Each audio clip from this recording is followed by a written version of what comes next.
अरब में 7 साल, भाग संख्या 9, प्रथम परिच्छेद, खंड क्रमांक 8।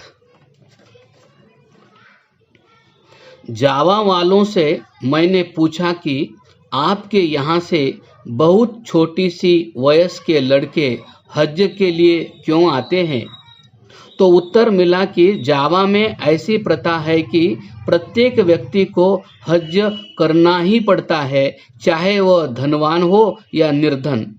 जो हज नहीं करता उसके साथ कोई लड़के लड़की का विवाह नहीं करता। इस कारण जावा के लोग बहुत संख्या में आते हैं और गिनती में भारतवर्ष से पीछे नहीं रहते। जावा के बहुत से लोगों से मेरी बातचीत हुई और उनसे पता चला कि बहुत से निर्धन हज के लिए अपना घर बार तक बेच डालते हैं और जब जावा को लौटेंगे तो नए सिरे से घर बनाएंगे। इसलिए जावा के लीडर इस कुप्रथा को हटाने का प्रयत्न कर रहे हैं। मक्का में बड़े बड़े बाजार हैं और कई मदरसे अर्थात स्कूल है जहां अरबी और अंग्रेजी पढ़ाई जाती है। यहाँ एक मदरसा अलफ फलाह है जिसमें यह दोनों भाषाएं पढ़ाई जाती है। यह मदरसा मुंबई के एक सेठ जो कि मोहम्मद अली जैनल के नाम से प्रसिद्ध है, उसने बनवाया है। राज्य की ओर से मदरसा सऊदिया और मदरसा मोहिल्ला है। इनके अतिरिक्त भारतीयों की ओर से भी कई मदरसे खुले हुए हैं। एक नाम खैरिया और दूसरे का नाम सहूलियता है। ये दोनों निज़ाम हैदराबाद की ओर से चलते हैं। मुकद्दम अर्थात पवित्र स्थान होने से प्रायः भारतवर्ष के निर्धन हाजी वहीं मक्का में ही बस जाते हैं, क्योंकि हैदराबाद और भोपाल की रियासतों से ऐसे लोगों को वजीफे मिलते हैं और हज के अवसर पर तो इनकी चांदी ही हो जाती है। कई एक प्राइवेट मास्टर भी है जो अंग्रेजी पढ़ाकर पेट पालते हैं। एक या दो प्रेस भी है जहां उल कुरा नाम का एक पत्र छपता है और वहां के सरकारी कागज और सूचनाएं भी छपती हैं। भारतवर्ष के हाजियों को प्रायः अरबी नहीं आती और यही लोग अरब दुकानदारों के सबसे बड़े ग्राहक होते हैं। इसलिए वहां के अरब दुकानदारों को भी उर्दू सीखनी पड़ती है। भारतीय मुसलमान प्रायः शोर मचाया करते हैं कि अरबी सब भाषाओं की जड़ है, परंतु अरब में जाकर इनका विचार बदल जाता है, क्योंकि अरबी दुकानदार भारतीय ग्राहक को देखकर कहता है कि बेतो प्रयोजन है बैठो, दो रोटी मांगता प्रयोजन दो रोटी मांगता है, पानी को बानी, चावल को शावल, चाय को शाय, छोटा को शोता, पीर को बीर, पंजाब को पंजाब, सियालकोट को सियालकोट, कराची को किराशी, गुल को गुल और गांधी को गांधी कहते हैं। जिस नमूने की उर्दू बोलते हैं वैसे ही शुद्ध अंग्रेजी भी बोलते हैं। वट को बत, डू को दू और वाटर पंप को वाटर बम्ब कहते हैं। उनकी अंग्रेजी का उच्चारण सुनने का आनंद तो वही उठा सकता है जो उनसे बातचीत करता है। मक्का में जो जबल सौर और दूसरे जियारत अर्थात दर्शन के स्थान है, जहाँ की परमात्मा को भूलकर लोग कब्रों और पीरों फकीरों से मुरादें मांगते हैं। जलाल तल मलिक ने सब बंद कर दिए हैं और वहाँ के मकान आदि भी गिरा दिए हैं। उसने ऐसा करने से मुसलमानों को केवल परमात्मा की भक्ति का मार्ग दिखाया है। मक्का में बड़े बड़े होटल है जहां खाना मिल सकता है और कई एक डबल रोटी बनाने की भट्टियां हैं जहां डबल रोटी तैयार की जाती है। मक्का में हज के दिनों में दरवेश अर्थात फकीर बहुत आ जाते हैं, जिन्हें उन दिनों खाने के लिए बहुत मिलता है।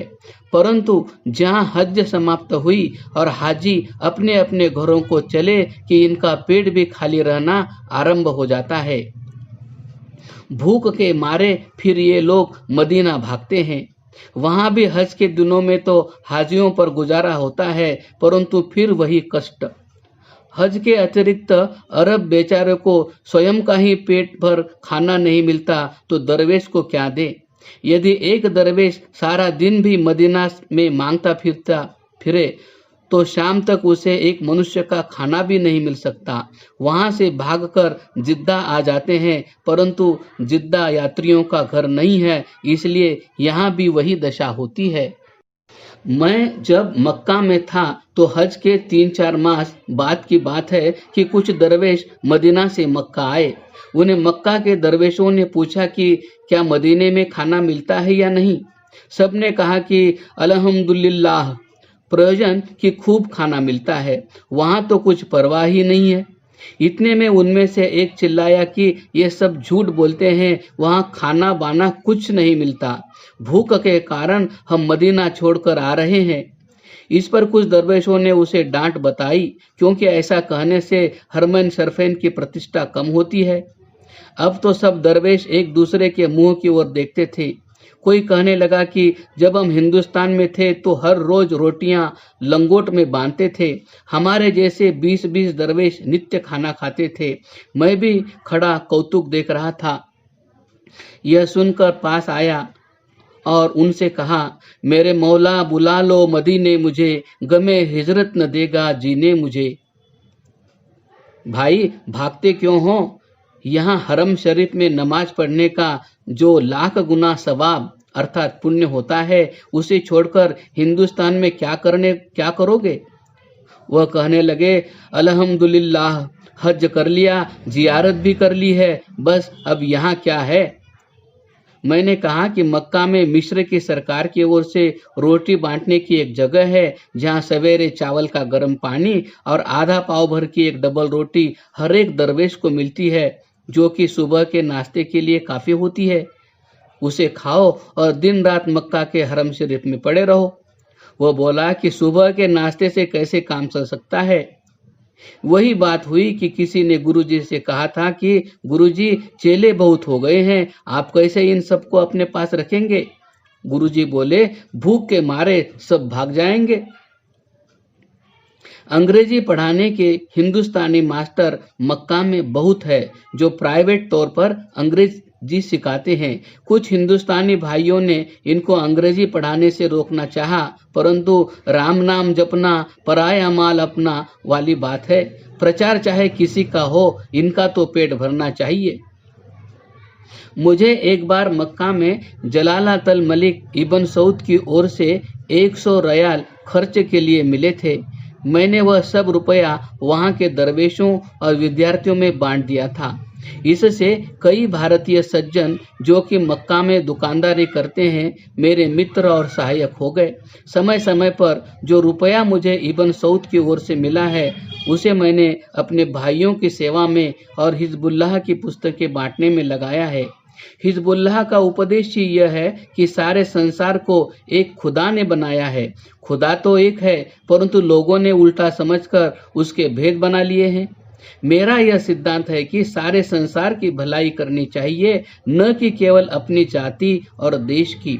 सब विद्वानों को भी ऐसा ही करना चाहिए और सबकी भलाई में अपनी भलाई समझनी चाहिए। मक्का में डाक खाना भी है। टिकटों पर जलालतल मलिक अब्दुल अजीज इब्न सऊद हुकूमत नलजदो हजाज लिखा होता है। भारतवर्ष और दूसरे देशों को डाक एवं मनी ऑर्डर आ जा सकते हैं। सारे नजदो हजाज में मक्का, मदीना, जिद्दा, तायफ, इन 4 स्थानों पर डाक खाने खुले हुए हैं और तुर्कों के समय का टेलीफोन भी इन्हीं 4 स्थानों में है। हज समाप्त होते ही हाजी लोग मदीना जाने की तैयारी करते हैं, क्योंकि वहां पर हजरत मोहम्मद साहब का मज़ार है। मदीना जाने के 2 मार्ग है। एक मार्ग फातिमा की वादी से लेकर राविक तक जाता है। इस मार्ग में पानी नहीं मिलता है। दूसरा मार्ग मक्का से जिद्दा को जाता है और वहां से धबान तोल में से होकर राबिक जाता है। जिद्दा से ये दोनों मार्ग एक हो जाता है और फिर मदीना तक एक ही मार्ग चला जाता है। मक्का से मदीना 12 मंजिल है, अर्थात पैदल या काफले के साथ चलने वालों के लिए 12 दिन का मार्ग है, परंतु पैदल जाना आवश्यक नहीं है क्योंकि मक्का से मदीना तक मोटरें चलती है। ये मोटरें 2 ही दिन में मदीना पहुंचा देती है। अभी तक मोटरें चलने के लिए विशेष सड़कें नहीं हैं, परंतु बन रही है। मदीने जाने का मार्ग पैदल चलने वालों के लिए हज से 1 मास पहले और 1 मास पश्चात तक बंद रहता है, अर्थात हज का 1 मास भी मिलाकर 3 मास तक इस भाग पर पैदल नहीं चल सकते। मोटर या ऊंट पर ही जा सकते हैं। मोटर का किराया मक्का से मदीना और मदीना से मक्का या जिद्दा तक 12 पाउंड है, जिसमें से 6 पाउंड सरकारी टैक्स है और शेष 6 पाउंड मोटर का भाड़ा है। ऊंट से जाने पर किराया और टैक्स मिलाकर कुछ 6 पाउंड देने पड़ते हैं, जिनमें से 3 पाउंड सरकार के और 3 पाउंड ऊंट वाले के होते हैं। जिद्दा से लेकर मदीना तक तुर्की समय से लगा हुआ टेलीफोन है, जो केवल सरकारी प्रयोग में आता है। मार्ग में बहुत से थाने बने हुए हैं और हर थाने में टेलीफोन है। प्रमाणतः मक्का से मंजिल उला अर्थात पहली मंजिल पर एक थाना है, उसमें टेलीफोन भी है। थाने के पास ही एक छोटा सा गांव भी बसा हुआ है। मक्का में अपितु सारे अरब में मैंने एक बात विशेष प्रकार से नोट की, वह यह कि अरब लोग जो कि छोटे छोटे गांवों में बसे हुए हैं, अपने मकान सदा पहाड़ों पर बनाते हैं। कभी कभी इनके स्थान नीचे पृथ्वी पर अथवा घाटी में नहीं मिलते। इसका कारण बद्दू लोगों के आक्रमण है, जो कि इन ग्रामीणों पर आए दिन हुआ करते हैं। परंतु अब जहाँ जहाँ जलालातुल मलिक इब्न सऊद का शासन है, वहाँ पूर्ण रूप से शांति है। इधर की शांति का प्रभाव पास पड़ोस के इलाकों पर भी पड़ा है, जैसे यमन, जो कि हजाज के समीप है। अब वहाँ के बद्दू भी लूटमार नहीं कर सकते। नजनो हजाज में शांति स्थापित होने से वहाँ के बादशाह इमाम यहिया ने भी अब बद्दुओं को वश में कर लिया है। मक्का से मदीना की यात्रा में जो थाने मार्ग में आते हैं, उनके नाम क्रमशः ये हैं: मंजिल ऊला, मंजिल सानी, जिद्दा, दहबान, तोल, राबिरा, मसाजिद, बीर दरवेश, बीर अली, मदीना। ये सब बड़े बड़े थाने हैं और इनमें तुर्की समय से टेलीफोन लगे हुए हैं क्रमशः।